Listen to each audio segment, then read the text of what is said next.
Hindi lang siya, lahat ng mapagkakatiwalaan niyang tao sa paligid. Hanggat maaari, ay gusto ni Paulo na lumakas. Tutal, nasaksihan na niya kung gaano kakilakilabot ang mangyayari kapag nag-merge na ang laro sa realidad. Mga level 120 na boss na nagkalat. May lilito pang ang level 150 na boss. Samantalang ang kasalukuyang level cap sa Arcadia ay 120 pa lang. Kahit anong pagpupursigi ni Paulo na magpa-level sa loob ng halos 2 linggo. Hanggang dito lang ang kaya niya. Hindi siya kumpiyansa na kaya niyang harapin mag-isa ang mga hindi pa nalalamang panganib na iyon.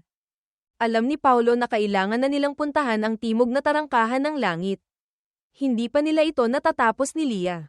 Kung sa unang pagtatapos nila ay makakakuha sila ng S-rank pataas na grado. Makakatanggap sila ng hindi bababa sa 10 beses na bonus EXP, sapat na para tumaas sila ng kahit isang level. Sa mga dungeon na nagbibigay ng EXP sa level 100 pataas. Ang 3 beses na pagtakbo sa timog na tarangkahan ng langit araw-araw ay kailangan. Napakaikli ng oras. Mas malakas na ngayon ang stats ni Paulo. Bilang Wind God Mago, siya na ang numero 1.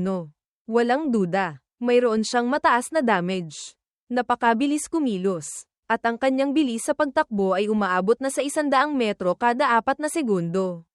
Mabilis, magaling umiwas, mataas ang survivability, at idagdag pa ang damage mula sa mythical na si Zuke. Naniniwala si Paulo na sapat na ang lakas nila ngayon ni Leah para subukan ang timog na tarangkahan ng langit. Sinabi at ginawa agad. Gumawa ng party si Paulo kasama si Leah at agad silang nag-teleport papunta sa pasukan ng mapa patungong Sky Palace. Ang dungeon ng timog na tarangkahan ng langit ay naroon mismo, sa gitna ng bughaw na kalawakan. Tanging sa paglampas lamang dito makakakuha ng access papasok sa Sky Palace.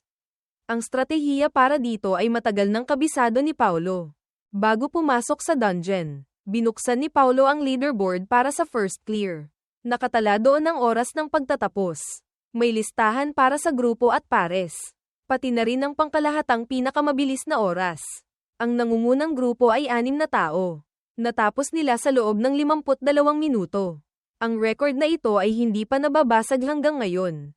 Kahit maraming grupo na ngayon ang nakakatapos sa loob lang ng kalahating oras. Hindi na iyon ang first clear nila kaya hindi na nailalagay sa leaderboard. Pero ngayong araw, determinado si Paulo na lampasan sila. Dahil ang gantimpala para sa numero 1 sa leaderboard ay 100 beses na bonus EXP. Bukod pa rito, may tig-isang ultimate gift box pa sila.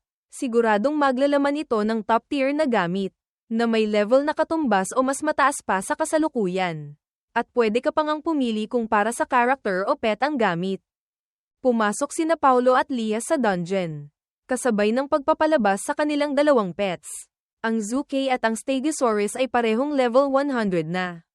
Sa kasalukuyan, ang magic attack ng Zuke ay umabot na sa 56.000, isang nakakatakot na damage fortress. Sa unang bahagi ng dungeon, puro mga gorilla warlord ang kalaban. Ang mga ito ay sumisigaw habang sinusugod ang timog na tarangkahan ng langit.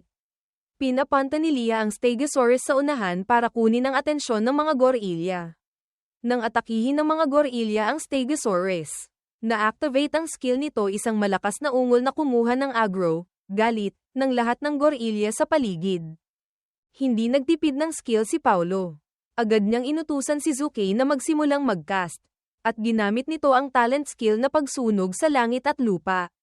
Agad na naging isang malawak na dagat-dagatan ng apoy ang buong lugar. Sa panig ni Leah, dahil may Stegosaurus na tumatanggap ng mga atake, kailangan niya lang mag-focus sa pag-heal dito. Hindi rin nagpatumpik-tumpik si Paulo, nagsimula na rin siyang mag-cast ng isang forbidden spell, Stormfield.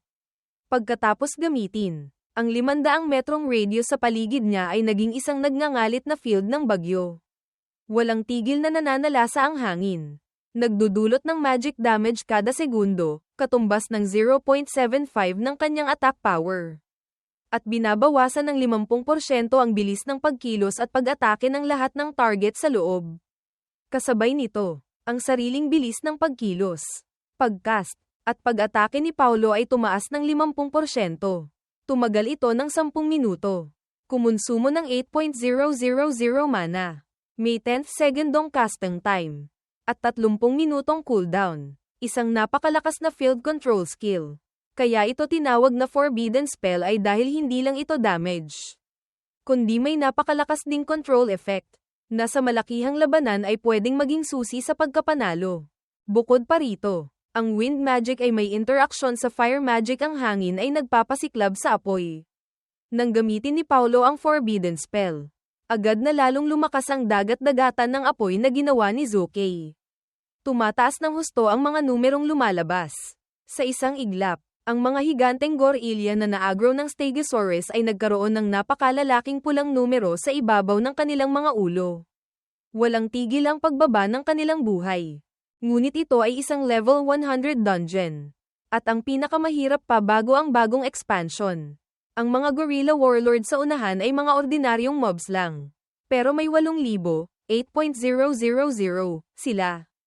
At bawat isa ay may mahigit 100,000, 100.000 HP. Stegosaurus, tigil na ang pag-ungol. Pwede nang ay kaitang yan. Hindi ka na nila mahahabol. Sabi ni Paulo, gamitin mo ang pinakamabilis mong takbo at manghila ka pa ng ibang mobs. Mabilis na nag-coordinate si Paulo kay Lia. Mabilis din ang naging aksyon ni Lia. Sa ganitong klase ng full dive virtual reality game, walang keyboard o controller. Ang tinatawag na Kaozuo, pag-control, ay nakabase sa bilis ng reaksyon ng manlalaro. Mabilis na tumigil sa pag-ungol ang Stegosaurus at tumakbo ito para manghila pa ng mga kalaban. Sa isang ikot nito, nakahila pa ito ng ilang elite mobs, mga gorilla general. Mas makapal ang buhay ng mga ito at mas malakas ang atake. Pagbalik ng Stegosaurus, halos ubos na rin ang buhay nito. Mabuti na lang at mabilis din ang reaksyon ni Paulo. Mas mabilis pa siya. Sa loob ng Stormfield, ang bilis ng kanyang pagkilos ay lumampas na sa 30 metro kada segundo. Agad siyang lumipat sa tabi ng Stegosaurus at ginamit sa sarili ang skill na Wind Spirit Art. Pagkatapos gamitin, tumaas ng 50% ang tsansa niyang makaiwas sa physical attacks at hindi siya tatamaan ng mga skill na garantisadong tumatama sa loob ng 30 segundo. Dahil dito, napalitan ni Paulo ang Stegosaurus sa pagtanggap ng mga atake. Binigyan si Lia ng oras para i-heal ito. Pagkatapos magpalitan, ginamit ni Paulo ang kanyang bilis para hilahin ang mga halimaw papalapit kay Zukei. Ang Zukei naman, bilang isang damage fortress, ay hindi na kailangang gumalaw. Komportable lang itong nakatayo sa pwesto habang pinapanood ang kanyang amo at ang Stegosaurus na habulin ng makapal na grupo ng mga gorilya. Kailangan lang niyang ihanda ang kanyang mga skill. Kasunod nito, ginamit ni Zukei ang skill na Sunfire Scorch. Isang sinag ng apoy, na sa tulong ng Stormfield, ay halos bawat tama ay nagsusunog sa mga gorilya. Kasabay nito, si Paulo, bilang lumikha ng Stormfield, ay kaya ring kontrolin ang direksyon ng hangin sa loob nito. Nagbibigay ng dagdag na damage at control sa bilis ng mga kalaban. 3 minuto pa lang ang lumilipas simula nang magsimula ang laban. Ngunit sa loob ng pinagsamang Stormfield at pagsunog sa langit at lupa, mahigit 1,000, 1.000, bangkay na ng gorilya ang nakahandusay. Mabilis ang kanilang progreso. May natitira pang oras ang Stormfield. Pagkalipas ng 10 minuto, natapos na ang epekto ng dalawang malalakas na skill na ito. Sa mga oras na ito, makapal na ang mga bangkay ng gorilya sa lupa. Sina Paulo at Lia ay umabot na sa level 102, habang ang Zukei at Stegosaurus ay level 107 na. Ngunit may natitira pang hindi bababa sa 3.000 ordinaryong mobs na hindi napatay. Ngayong nasa cooldown na ang Stormfield, wala na ang malawakang damage at control. Ang pagpatay sa natitirang mga mobs ay magiging mabagal at hindi na sulit. Unahin nating linisin ang mga elite muna. Sabi ni Paulo. Alam niyang ang mga elite mobs dito ay ang mga gorilla general. Bawat isa ay nagbabantay sa isang direksyon. At may kabuuang 16 sila. Napatay na nila ang 4 kanina. Kaya may 12 pang natitira. 6 sa mga ito ay nag-iisa na lang ngayon. Isa-isahin natin sila, sabi ni Paulo, para masigurong hindi na sila magpapatawag ng mga bagong mobs. Ngayon, single target combat na. Ito ang pagkakataon ni Paulo para magpakitang gilas. Una, Hinayaan niyang kunin ng Stegosaurus ang atensyon ng isang general.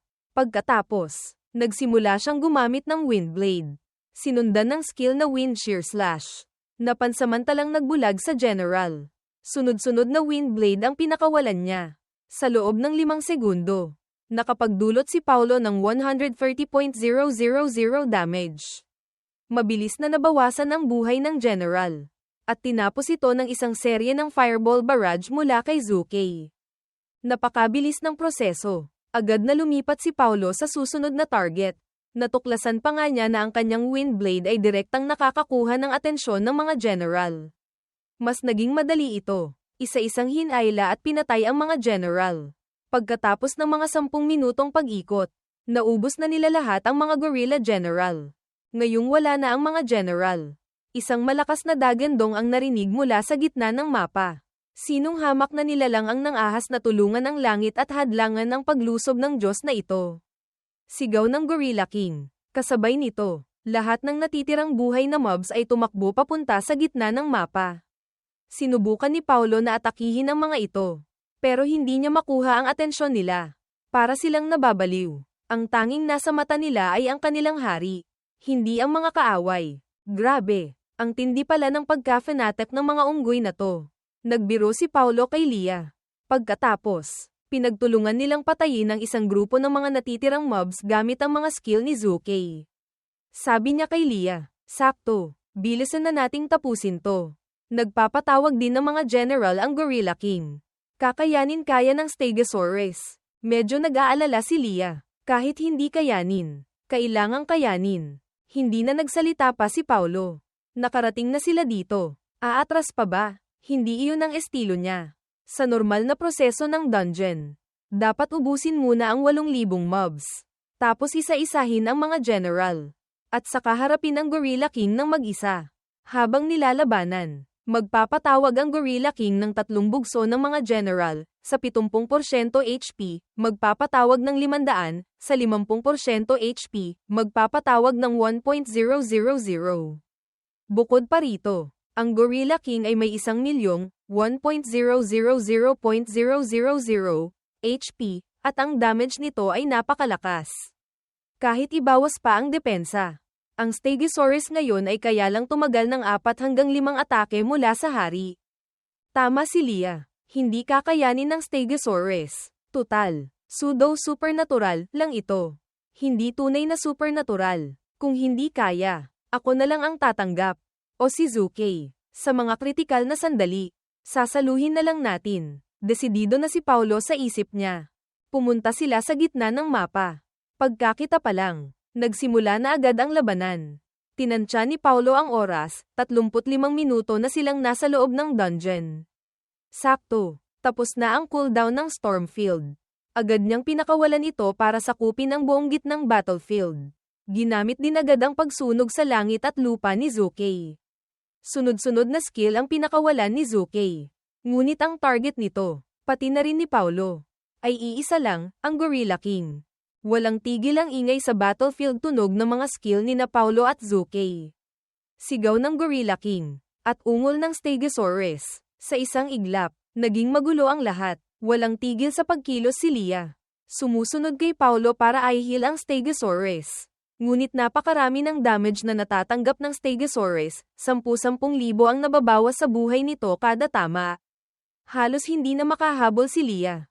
Kakaunti pa lang ang napapatay nila sa natitirang 3.000 mobs nang bumaba sa 70% ang HP ng Gorilla King. Nagpatawag na naman ito ng 500 Gorilla Warlords. Sa wakas, nakalapit na ang Gorilla King sa distansyang 2 metro mula kina Zuke at Stegosaurus. Kahit 30 metro lang ang pagitan nila kanina.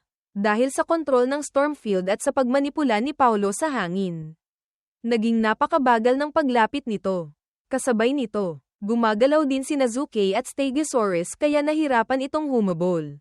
Sa mga sandaling ito, masasabing sukdulan na ang galit ng Gorilla King. Mga hamak at maliliit na tao. Nang ahas kayong paglaruan ang Diyos na ito. Tikman ninyo ang lakas ng Diyos ng digmaan. Ang katawan nitong mahigit 10 metro ang taas ay tumindig na parang isang maliit na bundok.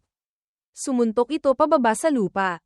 Nagkabitak-bitak ang lupa. At ang mga bitak ay umabot hanggang sa paanan ni na Paulo.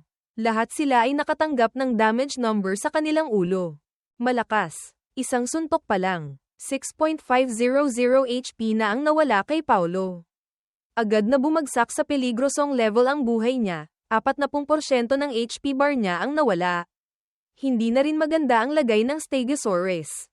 Nasa 70% pa lang ang HP ng hari, 700.000 HP pa iyon. Kahit sa damage ni na Paulo at Zuke, aabutin pa ito ng ilang sandali para mapatay. Hindi nakakayanin ng Stegosaurus. Lalo na't may mga warlord pa na umaatake rito. Nang makita ang peligrosong HP ng Stegosaurus, malungkot na sinabi ni Paulo, mukhang kailangan nating humanap ng pet na mas makapalang buhay. Tumango si Leah at nag-focus sa pag-heal. Binigyan niya ng Holy Shield ang Stegosaurus. Nagkaroon ito ng 30.000 shield.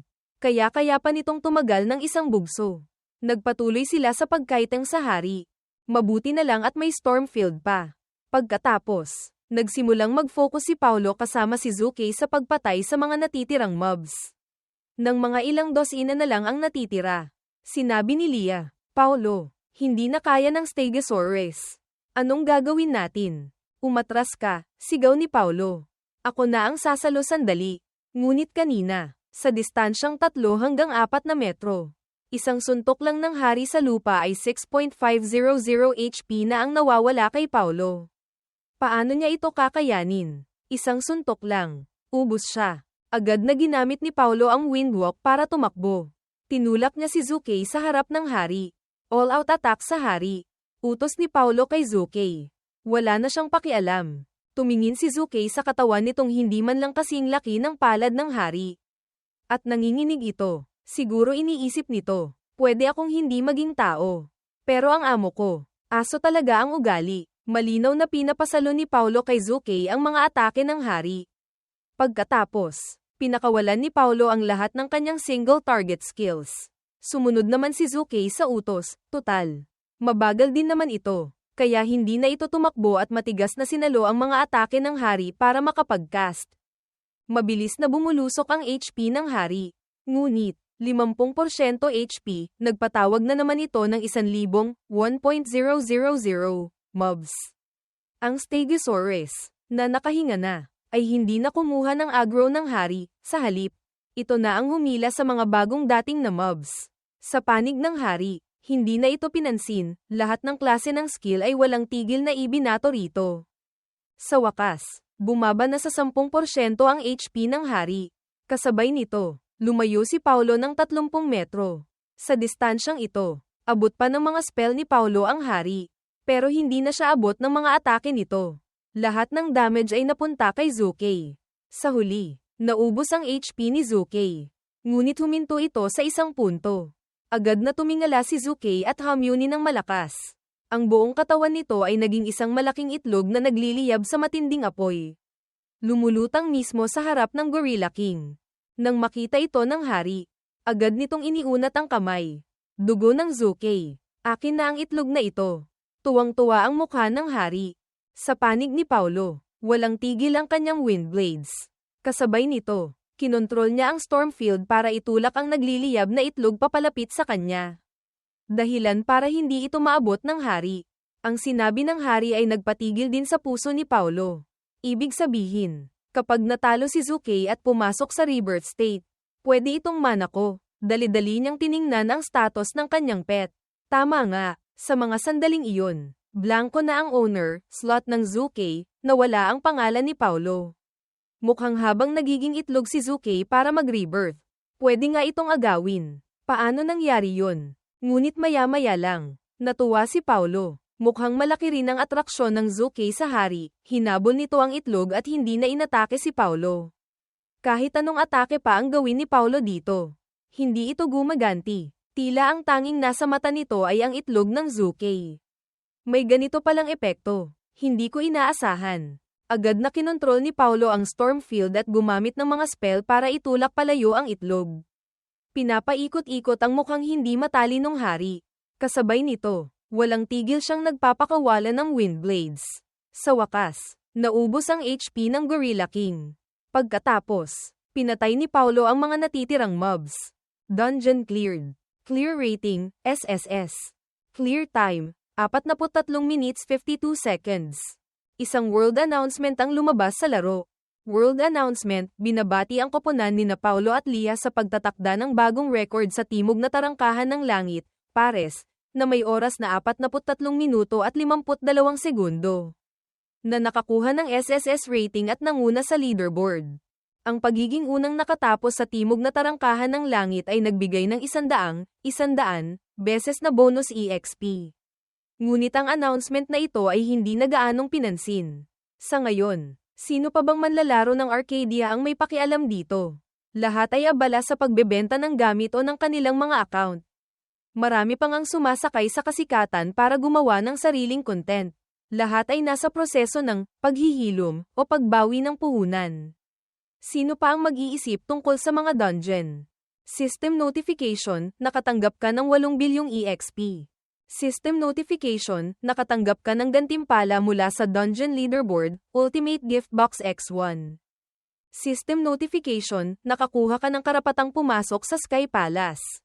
Agad na kinwenta ng sistema ang mga gantimpala. Ang 8 bilyong EXP ay nagpaakyat kay Paulo sa level 113, 7 level na lang ang kulang para maabot ang 120, ang bagong cap na binuksan kasama ng expansion. Sa kasalukuyan, si Paulo ang namunguna sa leaderboard. Pangalawa si Lia. Kung dati ito nangyari, siguradong yumaman na si Paulo. Kahit wala ng iba, ang paglalagay lang ng advertisement ng ilang kumpanya sa kanyang profile description ay kikita na ng malaking pera.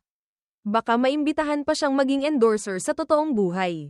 Ganoon kasikat dati ang larong Arcadia. Pero ngayon, wala na. Halos walang pumapansin sa leaderboard. Kasabay nito, nagkalat sa lupa ang mga nahulog na gamit at materyales. Pinulot lang ito ni Paulo at itinago sa warehouse. Hindi pa niya ito kailangan sa ngayon. Hindi muna lumabas ng dungeon si Paulo dahil ang itlog ni Zuke ay kailangan pang maghintay ng mahigit 20 minuto para makumpleto ang rebirth.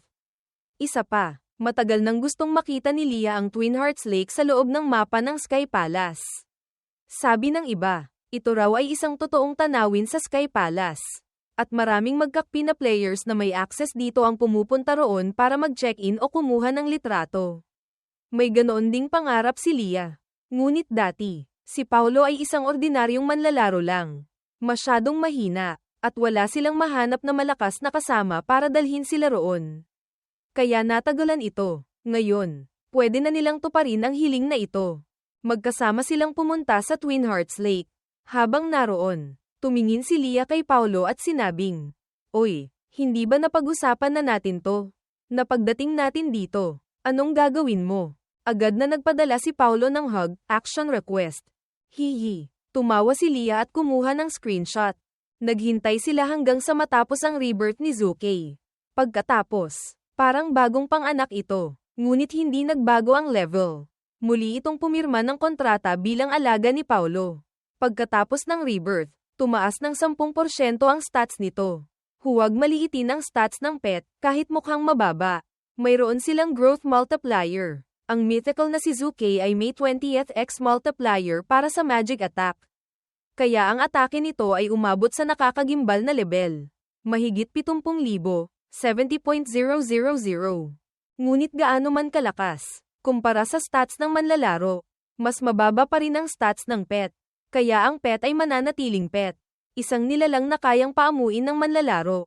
Nang matapos ang dungeon, hindi agad lumabas si Paulo. Ginamit niya ang isang kilalang exploit o mekanismo sa Timog na Tarangkahan ng Langit para mag-farm ng EXP. Sa pagkakataong ito, 2 oras silang nag-farm. Ang tinatawag na EXP exploit ay hindi naman talaga bug, mas tamang sabihing sinadyang mekanismo ito ng laro.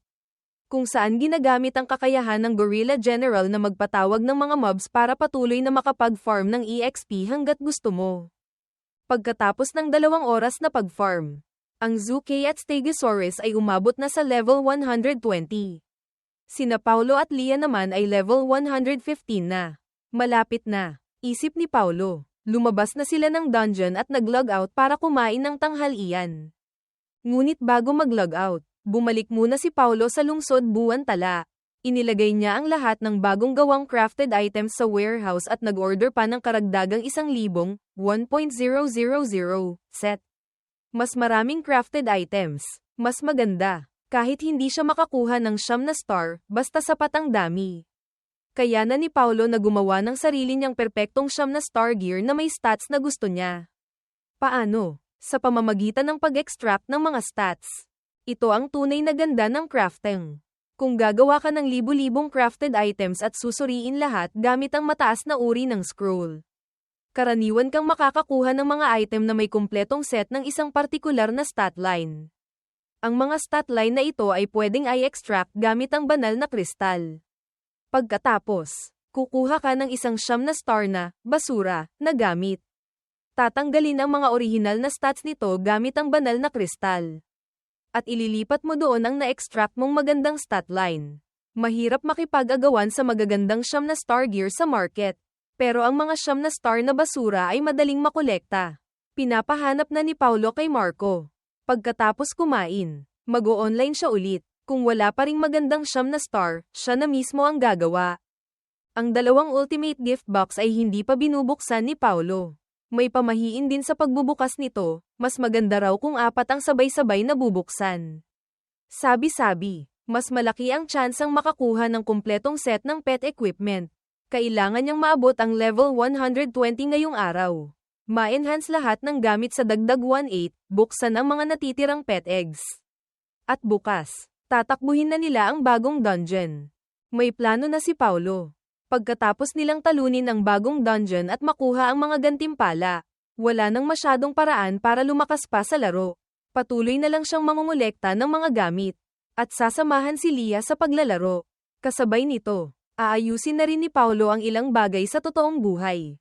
May mga bagay na kahit hindi siya santo, kailangan niyang gawin. Ito ay responsibilidad. Kapag nagsimula ng mag-merge ang laro sa realidad, kahit makapagtayo lang ng 1 o 2 underground shelter o evacuation center sa bawat lungsod, marami ng buhay ang maaaring mailigtas. Siyempre, gagawin lang ito ni Paulo kapag may oras siya. Balak niyang subukang kontaken ng sandatahang lakas ng Pilipinas. Sumulat ng proposal sa kanila. At gawin ang mga bagay na kaya niyang gawin. Pagka-offline ni Paulo, nasalubong niya si Bianca sa sala. Nagbatian sila. At agad sinabi ni Bianca, "Boss Paulo, gusto ka raw makausap ni Ate Rica. Pwede ka ba?" "Walang problema. Mamayang hapon. Sabihan mo siya." Pumayag si Paulo. Simula nang umamin si Rica. Hindi na ito direktang nagme-message kay Paulo. Dinadaan niya kay Bianca ang pagtatanong. Humihingi muna ng permiso bago kumausap. Ang mga kilos na ito ay nagpapakita kung gaano kaingat si Rica, at least. Hindi naiirita si Paulo. Kung hindi, pwede naman siyang hanapin ni Rica sa leaderboard at i-message agad. Pero hindi niya ginawa iyon. Si Paulo ang nagluto ng tanghalian. Bilang ulila sa loob ng maraming taon. Kung hindi siya marunong magluto, malamang namatay na siya sa gutom. Pinuri ni Bianca ang luto ni Paulo at tinukso pa ito. "Wow, may tinatago ka palang talent. Swerte naman ni Leah sa'yo." Bahagyang ngumiti si Paulo. Simula nang mag-online siya, hindi na niya matingnan ng diretso ang salitang swerte. Pagkatapos kumain, kinuha ni Paulo ang phone niya. Nag-message si Leah na gusto raw matulog. Hinayaan na lang niya ito. Nag-iwan ng message si Paulo at nag-online na ulit. Una niyang ginawa ay i-add si Rica bilang kaibigan. "Hello, Guild Leader Rica. Haha, huwag mo na akong tawaging ganyan. Kung hindi, dapat ba kitang tawaging numero 1 sa leaderboard? Ang pinakamagaling na Wind God Mago ng Arcadia. Pati ba Wind God Mago? Umaabot na sa tuktok ngayon. Mukhang bumagsak na nga talaga ang Arcadia. Ang galing mong mambola." Sagot ni Rica. "Seryosong usapan. Siguro alam mo na kung bakit kita hinahanap. Talaga bang iniisip mo na may tsansa pang bumalik ang larong ito?" Tanong ni Rica. "Sa tingin ko hindi," sagot ni Paulo. "Pero naniniwala ako na ang isang ganito kalaking laro, kapag biglang nagsara, tiyak na mayroong kompensasyon. Kung hindi, sa buong planeta, mahigit 1 bilyong manlalaro, ilan kaya ang tatalon sa gusali?" Pero sinabi na sa announcement ng Arcadia na hindi nila kayang magbigay ng kompensasyon. Sabi ni Rica, "Kung gayon, siguradong hindi naman mali na panatilihin ang account. Di ba? Pahiwatig ni Paulo. Haha, yan din ang iniisip ko, sabi ni Rika. Nabalitaan kung kailangan nyo ng kasama para sa bagong dungeon at gusto nyong hiramin si Bianca. Kung hindi pwede, okay lang. Sa unang pag-uusap nila, ayaw ni Paulo na magkaroon ng utang na loob. Bakit naman hindi pwede? Sagot ni Paulo. Narinig ko kay Bianca na 4 lang kayo sa team nyo. Tama, yung isang slot. Kailangan nyo ba ako? Magaling. Welcome ka, masayang sagot ni Paulo.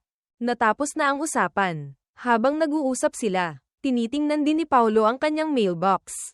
Grabe, puro galing kay Marco. 1,000, 1.000 piraso ng banal na kristal. Dati, ito ay 100.000 gold coins bawat isa. Ang bumili ng 1,000 piraso ng sabay-sabay ay hindi mo maiisip noon. Ngayon, binenta ito ni Marco ng 80.000 bawat isa. Ang lupit, mula 100.000 isa. Ngayon 80.000 lang. Nakabili siya ng 1,000. Bukod pa rito, may 100 piraso pa ng rainbow pet eggs. 100.000 gold coins lahat. Nag-iwan pa ng message si Marco, grabe. Sakit sa ulo mag-synthesize nito. Yung 12.000 na sobra. Bayad na lang yan sa pagod ng mga tao ko sa studio. Walang tutol si Paulo dito. Bukod pa rito, ang mga naunang pinadalang materyales at gamit ni Marco ay binayaran na rin ni Paulo lahat kabuuang 1.6 milyong gold coins. Nang matanggap ang bayad, agad nag-message si Marco, tuloy pa ba ang bili? Mukhang napansin niyang sobrang dami na ng gamit ni Paulo. Tuloy mo lang, pare. Kahit gaano karami, bilhin mo. Sunod, binuksan ni Paulo ang mga itlog. 100 rainbow eggs. Nakakuha siya ng 10 supernatural pets, 6 na legendary at 4 na epic. Pumili muna siya, 2 para sa sarili. 3 para kay Lia. Si Paulo, determinado talagang i-maximize ang damage niya. Kaya pumili pa siya ng isa pang mage type na pet. Isa itong water attribute pet. Mas nakatuon sa control. Pero ang magic attack growth multiplier nito ay 18 pa rin. At mayroon itong napakalakas na survival talent. Pati na rin talent na nagbibigay ng immunity sa negative status effects. Pwedeng-pwede itong gamitin ni Paulo. Para sa huling pet slot niya. Hindi na mage type ang pinili ni Paulo. Kundi isang lumilipad na daga. Mayroon itong poison immunity at kakayahang mag-fuse sa katawan. Walang duda. Ito ay para sa survival. Nang matapos ni Paulo ang mga ito, nag-online na rin si Lia. Ibinigay ni Paulo ang mga gamit at pets para sa kanya. Kasabay nito, tinanggap niya ang mga bagong padala mula kay Marco. Inilagay lahat sa warehouse, at nagbayad. Sinabi ni Paulo kay Lia, may 500 top-tier treasure maps pa tayo. Tuloy natin ang paghuhukay at pagpapalevel ng pets. Sige, tango ni Lia. Pero dinagdag niya. Pagkatapos nating mapa-level sila hanggang 100, pwede bang tumigil muna tayo? Gusto kong dalhin mo ako sa Sky Palace para mamasyal. Walang problema. Natural na sagot ni Paulo. Ngayong tapos na ang crafting. Sapat na ang mga pets. Wala nang gaanong mapapalakas pa sa account ni Paulo. Pwede na siyang gumugol ng oras sa ibang bagay. Ang mga makukuha sa top-tier treasure maps ay wala nang gaanong halaga para kay Paulo ngayon. Kaya wala na siyang inaasahan. Pero ganyan talaga ang realidad, kapag mas gusto mo ang isang bagay. Mas lalong hindi mo ito makukuha. Ngayong wala nang inaasahan si Paulo. Sa 200 mapa na hinukay nila, nakakuha sila ng 10, walang hanggang kristal, at nakakuha pa ng 1 piraso ng pormasyong pamo no Diyos. Ang pormasyong pamo no Diyos ay isa sa mga piraso ng 9 na antas na dakilang pormasyong pandepensa sa lungsod. Ayon sa alamat, ang pormasyong ito ay napakalakas. Kayang pumihil at pumatay ng mga Diyos. Kaya sinira ito ng mga Diyos at hinati sa 6 na piraso. Ito ay isa lamang sa mga piraso. Wow! Pormasyong pamo no Diyos. 9 na antas na pormasyong pandepensa. Napakagandang bagay nito. Agad itong itinago ni Paulo at nag-message kay Marco. Pinapahanap ang ibang piraso ng porma sayon. Kahit magkano, bilhin mo. Kahit 10 beses ang presyo. Babayaran ko. Kailangan makuha ni Paulo ang pormasyong ito. Kung walang mahanap sa market, maghuhukay ulit siya ng mapa.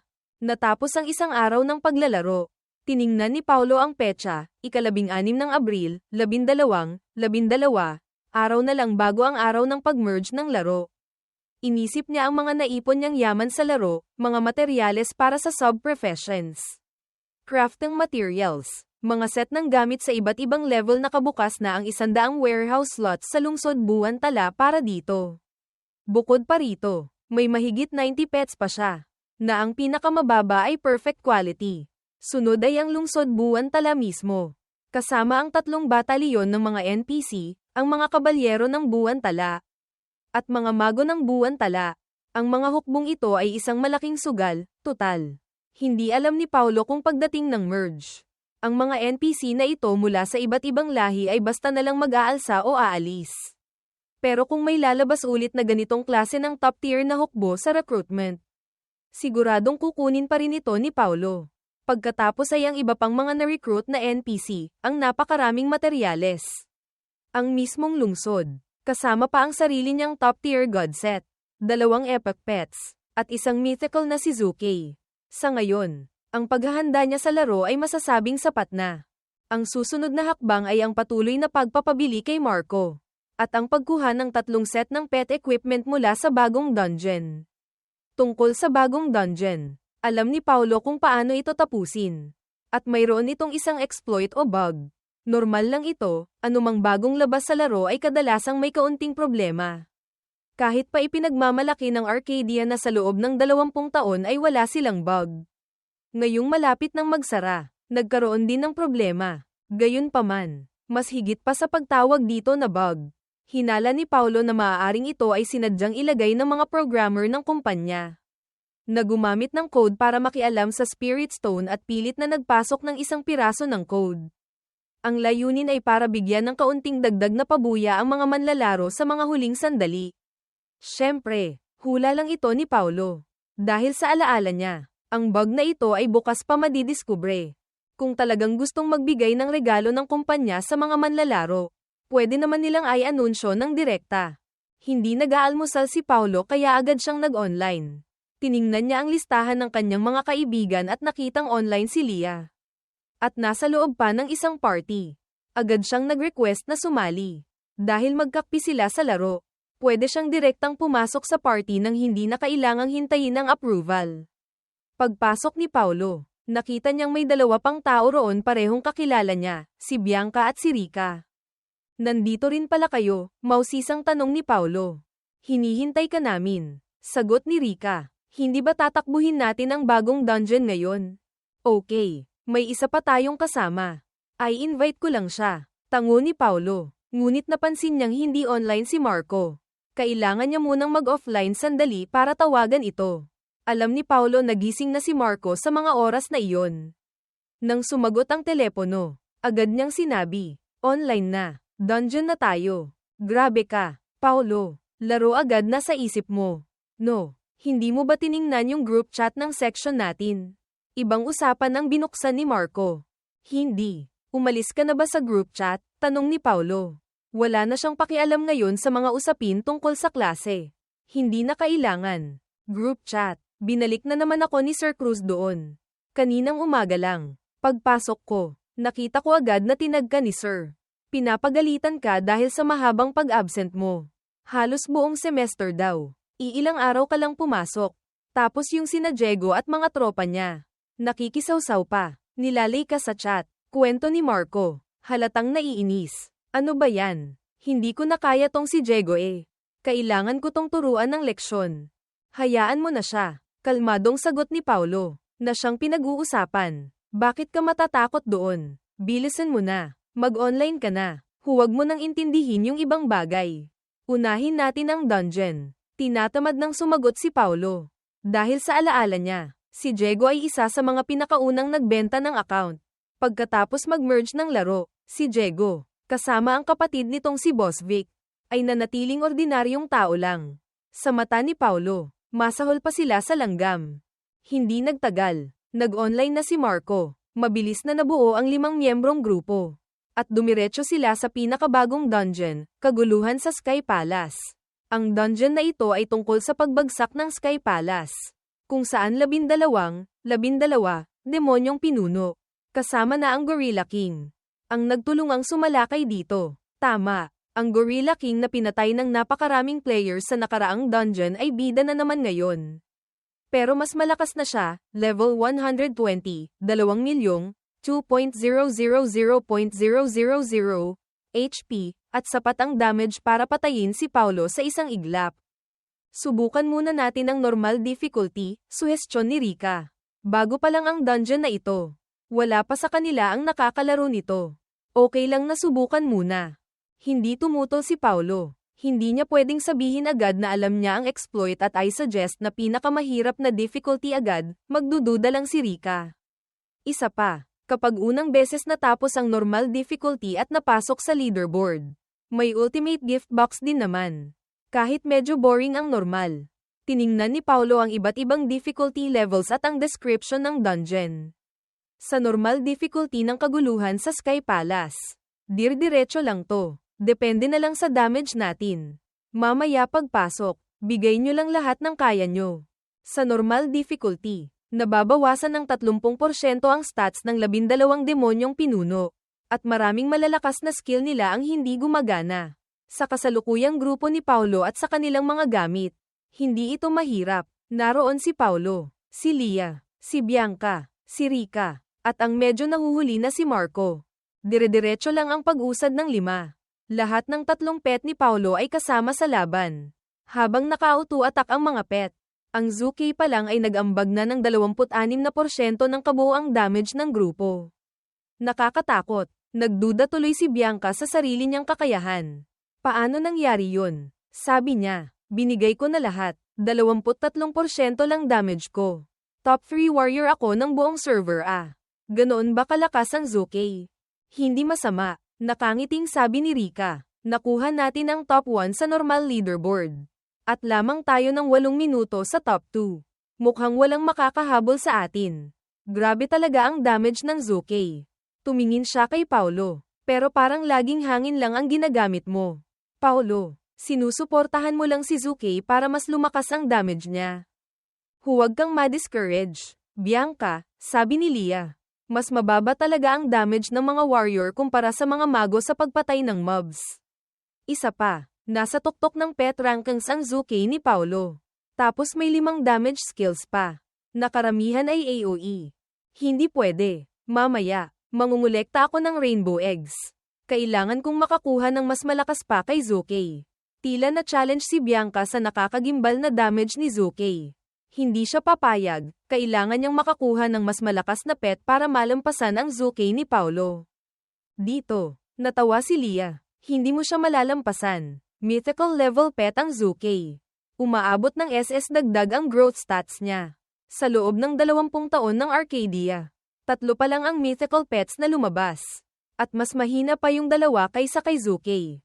Hindi ako naniniwala. Magpo-post ako ngayon din, sabi ni Bianca. Bibili ako ng 10.000 rainbow eggs. Sabi niya na parang nagbibiro pero hindi mo masabi kung seryoso. Si Marco, na kanina patahimik dahil hindi makasabay sa usapan ng mga mayayamang dilag na ito, ay nakahanap na rin ng pagkakataong magsalita. Mukhang mahihirapan ka nang makabili ng ganyang karaming rainbow eggs ngayon. Sabi niya, hintayin niyo bukas. Siguradong tatahimik na ng tuluyan ang market ng larong to. Hindi ba kayo nanonood ng balita?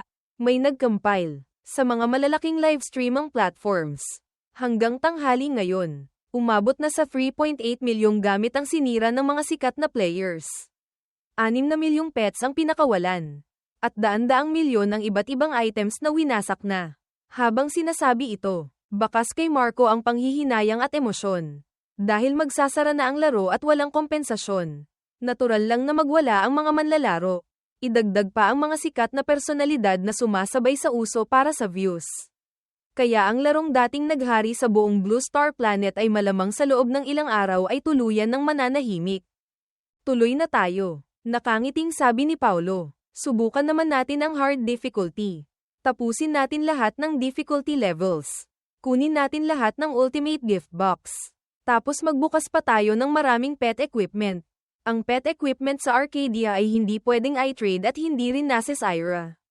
Ngunit kapag namatay ng tuluyan ng pet, mawawala rin kasama nito ang mga suot niyang gamit. Kaya naman, hindi ka makakabili ng pet equipment sa market, kailangan mong ikaw mismo ang kumuha nito sa mga dungeon. Ang hard difficulty ay parang normal lang din nilang tinapos. Napakabilis ng grupo ni Paolo. Nakita ni Bianca na hindi na naman makahabol ang damage niya. Kaya nagsimula na siyang maging tamad. Dahil dito, mas lalong nagpursigi si Paolo para mapanatili ang bilis nila. Ang resulta, mas lalo pang naging kampante si Bianca, tumayo na lang siya sa isang tabi. Anong ginagawa mo dyan, sita ni Lia? Tumawa si Bianca. Hehe, nagbubukas ako ng itlog. Itong babaeng to, talagang nangolekta ng rainbow eggs at sa loob pa mismo ng dungeon nagbubukas. Masasabi mo talagang siya lang ang gagawa niyan. Makalipas ang kalahating oras, narating na nila ang harap ng level 120 na Gorilla King. Sa mga sandaling iyon, biglang sumigaw si Bianca. Bakit tuta? Gulat na gulat siya, pero mabilis itong napalitan ng pagkadismaya.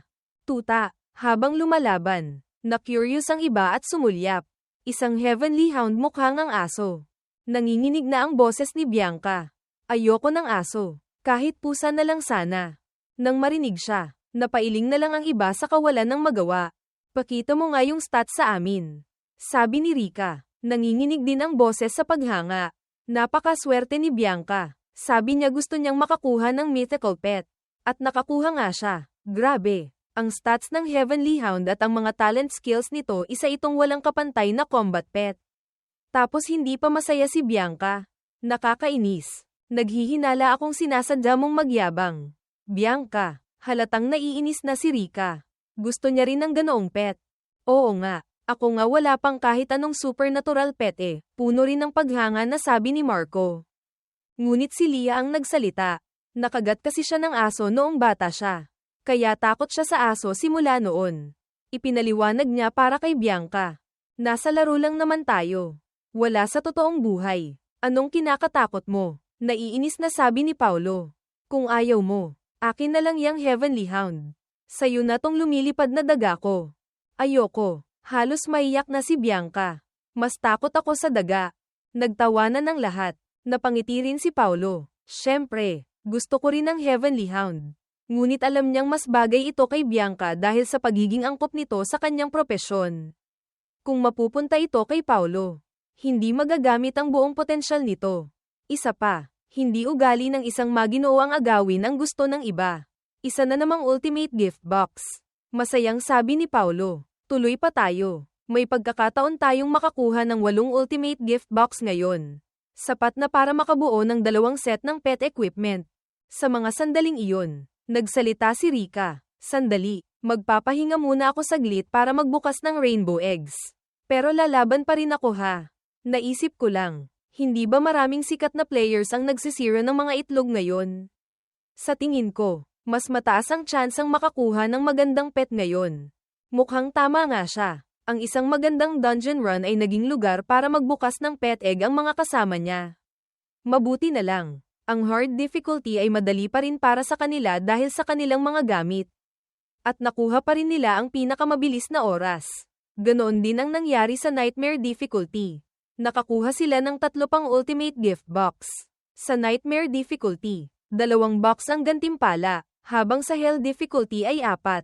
Sumali na rin si Marco sa pagbubukas ng itlog. Ngunit ang swerte ay hindi para sa lahat.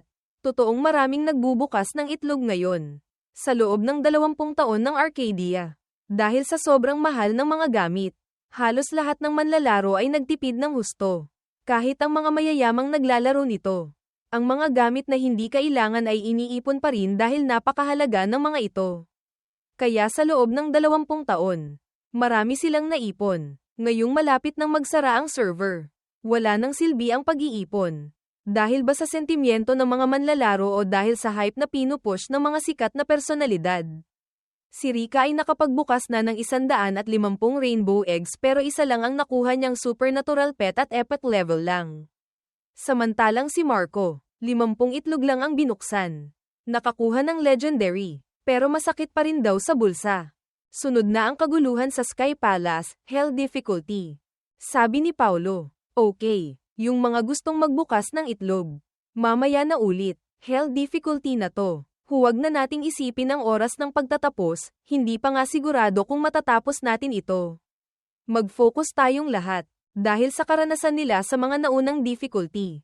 Kahit iba-iba ang hirap, pamilyar na sila sa mga mechanics ng dungeon. Pinili ni Paulo ang difficulty at pinangunahan ulit ang grupo papasok. Sunod-sunod nilang hinarap ang iba't ibang mga demonyong pinuno. Nagtutulungan ang 5 sa pagpatay ng mga mobs at pag-usad patungo sa mga boss. Nang matalo nila ang unang boss, may kakaibang nangyari. Ang halimaw na may 2 ulo na nagbabantay sa unang gate. Pagkatapos mamatay, ay biglang nabuhay muli. Sumigaw pa ito, "Nang ahas kayong talunin ng aking katawang lupa, hindi ko kayo patatawarin." Pagkatapos, tumakas ang anyong kaluluwa nito papunta sa direksyon ng huling mapa. Nagulat si Marco. Teka, may mali ba tayong ginawa kaya hindi natin napatay ng tuluyan yung halimaw? Hindi, seryosong sabi ni Paulo. Kaluluwa lang yun kanina. Mukhang may itinatagong sikreto ang update na to. Baka pag umabot ng level 120, may bagong gameplay na magbubukas. Tumingin siya kay Lia. Pagkatapos ng dungeon na to, level 120 na kayo ni Lia. Tama, malalaman natin mamaya. Tama nga, ang mga sumunod na boss ay pare-pareho. Pagkatapos matalo, tumatakas sila bilang kaluluwa. At napansin ng lahat na ang mga level 120 na boss na ito ay parang mas mahina pa kaysa sa Gorilla King sa level 100 dungeon noon. Ito ba talaga ang hell difficulty? Parang medyo madali, hindi napigil ang magduda ni Rika. Halos 1 oras na silang nasa loob. Pero ang average time nila para patayin ng isang boss ay mahigit 5 minuto lang. Malapit na sila sa huling boss. Ang Gorilla King. Bahala na. Tapusin na muna natin to. Sabi ni Paulo at pinangunahan ang pagpasok sa lugar ng Gorilla King. Pumwesto na ang buong grupo. Dito lumabas ang cutscene. Sa malawak na gitnang trono. Nakaupo ng mataas ang Gorilla King. Sa harap nito ay ang mga kaluluwa ng 11 naunang boss. Nagrereklamo sila sa hari. Gorilla King, kailangan mo kaming ipaghiganti. Dahil sa'yo kaya kami natalo at nawasak ang aming mga katawan. Mabuti na lang at nakapag-ensayo kami para maging anyong kaluluwa. Kundi patay na kami. Mahina na kami ngayon. Kailangan namin ng hindi bababa sa 1 buwan para makabawi. Ngayong bumagsak na ang Sky Palace at ikaw na ang umupo bilang Diyos. Hindi mo ba kami dapat ipaghiganti? Ipaghiganti. Tila nagkamali ng dinig ang Gorilla King. Akala yata nito ay gantimpalaan, ang sinabi. Biglang nagalit ang hari. Umungol ito ng malakas. Ang mga mata nitong mas malaki pa sa mga parol ay naglabas ng berdeng liwanag. Pagkatapos, ibinuko nito ang bibig at humigop ng malakas. Sa cutscene, walang awang nilamon ng Gorilla King ang bawat kaluluwa. At sa bawat kaluluwang nalulunok nito, kitang-kita ang pagtaas ng kanyang HP bar. Sa huli, ang HP ng Gorilla King ay umabot na sa 3,000,300,000. Hahaha, mga kaluluwa, napakasarap na pampalakas, mayabang na sigaw ng hari. Pakiramdam ko ngayon, puno ako ng lakas. Malapit nang matapos ang cutscene. Ngunit napalunok ng laway si Marco at hindi napigil ang sabihin. Grabe ang lakas. Pakiramdam ko, 1 suntok niya lang. Patay na ako. Talaga bang lalabanan natin yang higanteng yan? Sa mga sandaling iyon, ang taas ng Gorilla King ay halos katulad na ng mga higanti sa pelikula. Nakarating na tayo dito. Aatras pa ba? Walang dalawang isip na kinuha ni Bianca ang kanyang mahabang sibat. Ako nang mauuna. Bibigyan ko siya ng 1 debuff. Sigaw niya. Knight, sundan mo ako. Kunin mo ang aggro. Simulan na, sabi ni Paulo. Ngunit sa mga sandaling iyon, imbes na sumugod, tumingin si Paulo sa 5 malalaking trono na nakapalibot sa mapa. Sa napakabilis na kilos, pumili siya ng isa at tumakbo papunta roon. Sa kabilang banda, nagsimula na ang labanan. Lahat ay nagpapakawala ng kani-kanilang mga skill. Ngunit ilang segundo pa lang ang lumilipas. Nakita ng lahat na ang ilang daang libong HP ni Marco ay biglang nangalahati. Narinig ang boses ni Marco. Anak ng, 1 tama lang. 50,000, 50.000, agad bawas sa HP ko. Sinong makakatagal dito? Nakakatakot. Sa taas ng depensa ng Knight ni Marco. Kasama pa ang damage reduction mula sa gamit. Ganoon pa rin kalaki ang damage na nagawa ng hari. Mukhang hindi talaga ito matatanggap. Hindi na ito problema sa gamit ni Marco, mukhang ang damage ng hari ay defense ignoring, binabalewala ang depensa. At tanging damage reduction lang ang epektibo. Agad nagbigay ng utos si Paulo. Lia, gamitan mo ng Divine Light Protection si Marco. Timingan mo ang cooldown tapos bigyan mo siya ng Holy Shield. Subukan yung pagpalitan ang dalawang skill na yan.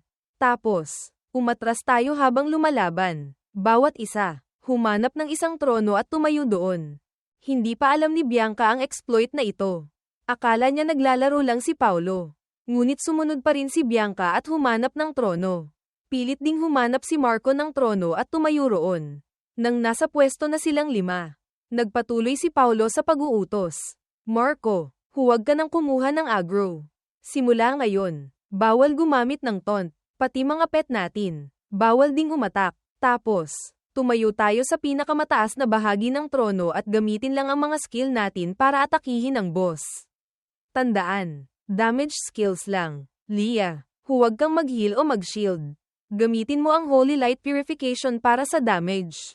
Lahat ng melee pets, utosang bumalik, bawal umalis sa tuktok ng trono. Kahit hindi nila maintindihan kung ano ang ibig sabihin ni Paulo. Sumunod silang lahat, at agad nilang napansin, ang kaninang napakaastig na Gorilla King ay biglang nawalan ng target. Hindi na nito alam kung sino ang aatakehin. Palakad-lakad na lang ito sa pagitan ng 5 trono. Ang dambuhalang katawan nito ngayon ay naging isang higanteng target practice. Sa laki ng target na iyon, kahit sino pa ang umatake, siguradong tatama ang mga skill. Uy! Anong nangyayari? Gulat na sabi ni Marco. Mukhang bug, sabi ni Rika. Paulo, paano mo nalaman ang bug na to? Curious na tumingin sina Rika at Bianca kay Paulo. Kayo kasi, puro pagbubukas lang ng itlog ang alam nyo. Palusot ni Paulo. Sinubukan ko na to kanina sa naunang run. Mukhang hindi nakikita ng boss ng bagong dungeon na to. Yung Gorilla King, ang mga target na nasa ibabaw ng trono. Sa tulong ng bug, ang Gorilla King na may 3 milyong HP ay madaling napatay ng grupo ni Paulo. Pagkatapos, agad na umalingaw-ngaw ang isang announcement sa laro. World announcement, binabati ang koponan ni Paulo sa matagumpay na pagtalo sa Hell Difficulty Gorilla King, na nagligtas sa Sky Palace. Bilang pagkilala sa kanilang kabayanihan, ang mga Diyos ay nagbigay ng tig-2 Ultimate Gift Box sa bawat miyembro. Kasama ang 2 Rare Profession Box para sa koponan. World announcement, dahil natalo na ang Hell Difficulty Gorilla King, ang reputation system ay binuksan na. World announcement, ang kaguluhan sa Sky Palace ay natapos na. Bilang pasasalamat sa mga matatapang na manlalakbay, ang mga Diyos ay nagbigay ng paraan para sa soul cultivation. Mangyaring umabot sa level 120 para sa mga detalye. Ang sunod-sunod na mga announcement ay nagpagulo sa world chat na naging palengke na kanina pa. Magsasara na nga ang Arcadia. Magbubukas pa ng reputation system. Tapos bagong gameplay. Kayo na lang maglaro niyan. Mga buwisit na game planner. Nagmumura na ako dito. Sino pa ba ang Magdo Dungeon ngayon? Si Paulo na naman. Yung Hell Difficulty na level 120 dungeon. Para matapos yun, kailangan maganda ang gamit mo ah. Tapos parang may 2 pa siyang legendary pets. Kaklase natin yang si Paulo. Nabalitaan ko, para makapaglaro. Isinangla niya yung bahay nila tapos ng utang ng milyon-milyon. Tanga talaga, magsasara na nga yung laro. Gumastos pa ng ganoon kalaki. Hindi ko inaasahang sisikat pala ako sa ganitong paraan. Naisip ni Paulo, ang kasikatan niya ngayon ay hindi dahil sa galing niya sa laro. Ang isang larong malapit ng magsara. Gaano ka man kagaling. Wala nang haangga sa'yo dahil mawawala na rin naman ito. Ang dahilan ng kasikatan niya ay dahil sa mga kaklase niyang nagkakalat ng balita. Tama, nang inanunsyo ng Arcadia na permanente na itong magsasara at walang anumang kompensasyon. Siya naman ay nagbenta ng bahay, ng utang, at nagpasok ng milyon-milyon sa laro. Ano ba ang binabalak niya? Ang unang reaksyon ng marami sa ginawa niya ay, sira ulo. May problema sa utak. Sa madaling salita, walang positibong komento. Alam na ngang wala pang 2 linggo ang itatagal ng laro. Nagpasok pa ng milyon-milyon. Mahirap talagang intindihin ang kilos na ito. Kung sobrang yaman ka, okay lang sana. Iisipin lang na tanga kang mayaman. Pero sa panahon ng impormasyon, Mabilis na kumalat sa internet ang pagkatao niya. Sa mga sikat na short video platforms, bigla siyang naging kilalang personalidad. Pinag-aaralan kung bakit ang isang mahirap na ulila ay handang ibenta ang bahay para lang maglaro ng isang mamamatay ng laro. Masasabi lang daw na nakakasira talaga ng buhay ang online games. Inubos ang perang iniwan ng magulang. Ibinenta ang bahay na nasa magandang lokasyon. Dapat sana ay maganda ang kinabukasan niya. Pagkalipas ng 2 linggo, kapag nagsara na ang laro, isa siyang college graduate na ulila. Ubos ang ipon. Nakasangla ang bahay, paano siya mabubuhay? Ayos. Sikat na ako. Kahit masamang kasikatan. Kasikatan pa rin yun. Nakatanggap pa nga siya ng napakaraming tawag. Hello. Si Paulo po ba ito? Opo. Ako si Diana Castro mula sa School Publication Office ng Universidad natin. May oras ka bang magpa-interview? Nang marinig ko ang sinabi niya, napangiti ako ng makahulugan. School Publication Office. Anong level yan? Sa dami ng gustong mag-interview sa akin ngayon. May mga reporter pa mula sa TV station. Hello, Mr. Paulo. Kami po ay mula sa programang Kabataan Ngayon ng Maynila TV Channel. Ako po si Mr. Reyes, ang planning director ng team. Gusto ka po naming formal na imbitahan para sa isang panayam sa pinakabago naming episode. Mr. Paulo, kami po ang opisyal na kinatawan ng TikTok. Interesado po ba kayong makipagtulungan sa amin? Gumawa ng isang special feature tungkol sa inyo. Mayroon kaming suporta para sa bilyon-bilyong views. Kung papayag po kayo, siguradong malaki ang aming ibibigay na bayad. Kung sasali po kayo sa aming platform at magbubukas ng opisyal na account, bibigyan po namin kayo agad ng 800 pesos sign-ang bonus. Grabe! Hindi ko inaasahang hindi lang TV station, pati na rin ang malaking video platform ay lumapit sa akin. Sa ganitong sitwasyon, wala nang pag-asa ang School Publication Office. Paumanhin, sagot ko kay Diana Castro. Tinanggap ko na po ang imbitasyon ng Kabataan Ngayon, ng Maynila TV at ng TikTok para pumunta sa kanilang headquarters at gumawa ng episode. Mukhang hindi na po kakasya sa schedule ko. Siyempre. Kaya ako naging magalang ay dahil si Diana Castro ang pangalawa sa listahan ng mga campus beauty sa universidad namin maputi. Maganda ang hubog ng katawan. Mahahaba ang binti. At top student pa sa journalism department. Sa group chat ng section namin. Luis, ano ba yan? Bakit ganito? Ang sikat na pala ni Paulo ngayon. Napanood nyo na ba sa TikTok? Julia, nakita ko na. Sa TikTok ngayon. Sa 10 video. 6 yata tungkol sa kanya. Carlo, anong sikat? Puro panlalait naman yung mga video tungkol sa kanya. Diego, baluktot na talaga ang taste ng mga tao ngayon. Walang limitasyon. Kitang-kita ng katangahan yung ginawa. Sumikat pa. Hindi ko maintindihan. Carlo, inggit ka lang. Diego, HMPH. Siguradong masayang-masaya ako ngayon. Malapit na akong maging sikat na bituin. Hindi ba may kasabihan? Views ang hari. Masamang publisidad. Publisidad pa rin. Katatapos ko lang kumain ng hapunan at kausap ko si Lia sa telepono. Bukas, pupunta ako sa Maynila para sa taping ng Kabataan Ngayon. Sa makalawa naman, pupunta ako sa Maynila, o QC, kung nasaan man ang TikTok HQ, para sa special feature ng TikTok. Wala yun. Ikukwento ko lang naman ang personal na paglalakbay ko, sabi ko kay Lia. HMPH, huwag kang mag-alala. Gusto ko talagang pumunta. Haha, hindi dahil sa pera. Hindi mo kailangang bigyan ako ng pera. Gusto ko talagang pumunta. Akala ni Lia, dahil sa pera kaya ako pumayag na sumama sa programa ng TV station at ng TikTok.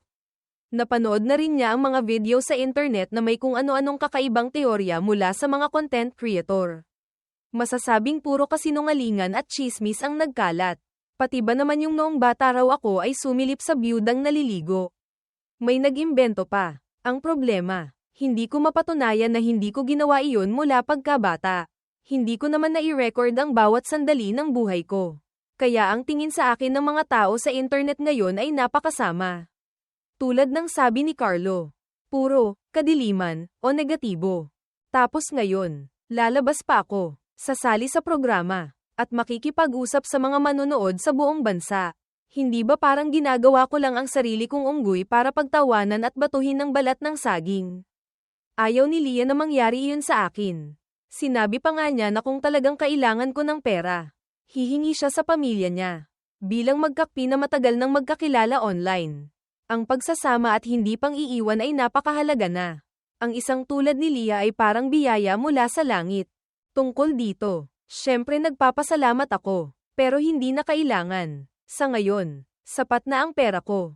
Pero kung makakakuha pa ako ng kaunti, mas marami akong maiimbak na resources sa laro. Pagdating ng panahon na mag-merge na ang laro, ang mga resources na ito ang magiging puhunan ko. Sa mga oras na iyon, lahat sila ay kailangang makiusap sa akin. Magtrabaho na parang aso para sa akin para lang makuha ang mga gamit na ito.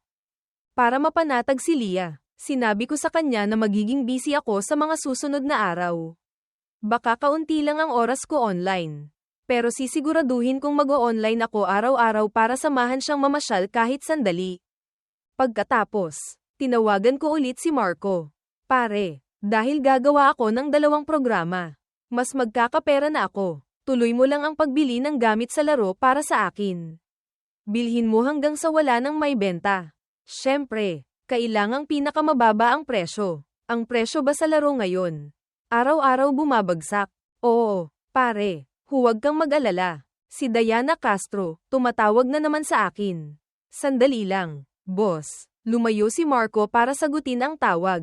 Pagkalipas ng ilang minuto, masayang bumalik si Marco. Boss, si Diana Castro. Ewan ko saan narinig na tinutulungan kitang mangolekta ng gamit sa laro. Kaya gusto niya akong interviewin.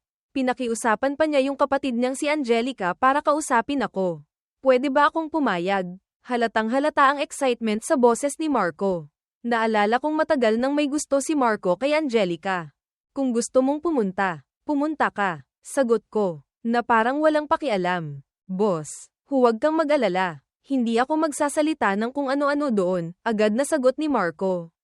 Salamat, boss, sa pagbibigay ng pagkakataon. Kung hindi ka pumayag, hindi talaga ako papayag. Kapag naging kami ni Angelica, kapatid na ang turing ko sa'yo. HMPH, bahala ka kung anong gusto mong sabihin. Isa lang ang hiling ko, huwag hihinto ang pagbili ng gamit at items sa laro. At yung blueprint ng porma sayon na sinabi ko. Mag-alok ka ng malaking pabuya para doon. Dagdag ko bago ibaba ang tawag. Sunod, nagsimula akong mag-isip kung ano ang sasabihin ko sa mga programa. Malapit na ang panganib, pero ang buong mundo ay walang kamalay-malay. Nalulunod pa rin sa luho at walang katapusang kasaganaan. Ngunit ang kasaganaang ito ay malapit ng maglaho. 4:20 PM, ika-22 ng Abril. 5 araw na lang bago mag-merge ang laro sa realidad.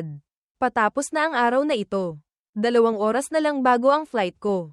Nag-message ako kay Leah. Pagkatapos ay kinuha ko ang gaming helmet ko at isinuot ito. Nag-login ako para maglaro sandali. Tinapos ko ang pang-araw-araw na soul cultivation quest. Sa estado ko ngayon sa laro. Syempre, puro rainbow soul stones ang ginagamit ko para dito. Sa soul cultivation leaderboard, ako rin ang namunguna sa ikalawang season.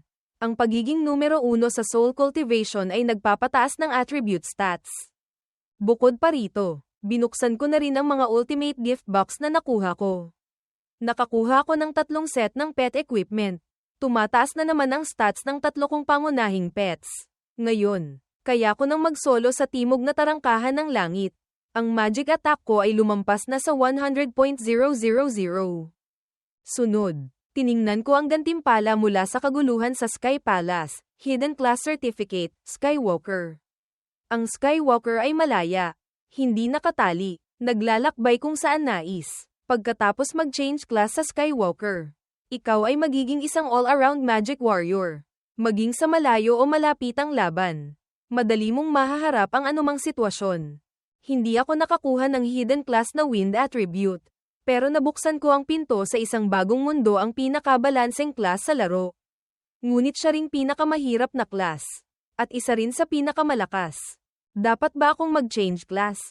Nag-alinlangan ako. Tutal, kapag naging Skywalker na ako, tanging custom-made crafted gear lang ang pwede kong isuot. Dahil walang specific na set ang mga hidden class. Syempre, pwedeng gamitin ng hidden class ang anumang gamit. Anuman ang class requirement nito, sobrang up. Pero ang Skywalker ay isang class na gumagamit ng parehong magic at physical power. At lahat ng kakayahan nito ay napakabalanse. Ang growth rating para sa lahat ng stats ay S pataas. At lahat ng stat multipliers ay SSS pataas. Lalo na ang agility 5 beses na mas mataas kaysa sa Wind God Mago. Dati, ang agility multiplier ng Wind God Mago ay 0.01 lang, 1,000 agility katumbas 10y, sec speed. Pero ang Skywalker, sa 1,000 agility, aabot sa 50y, sec ang bilis. Alam naman nating ang mga set gear ay set gear. Dahil dinisenyo ito para sa isang partikular na class. Ang mga stats nito ay kadalasang iisa lang ang focus. Ang Mago sets ay pangunahing nagpapataas ng spirit, intelligence. Pwede ring magkaroon ng stamina o agility sa armor at sapatos. Ganoon din, ang Warrior sets ay pangunahing nagpapataas ng strength. Saan ka makakahanap ng set gear na nagpapataas ng lahat ng 4 na pangunahing stats? Kaya nag-aalangan talaga ako.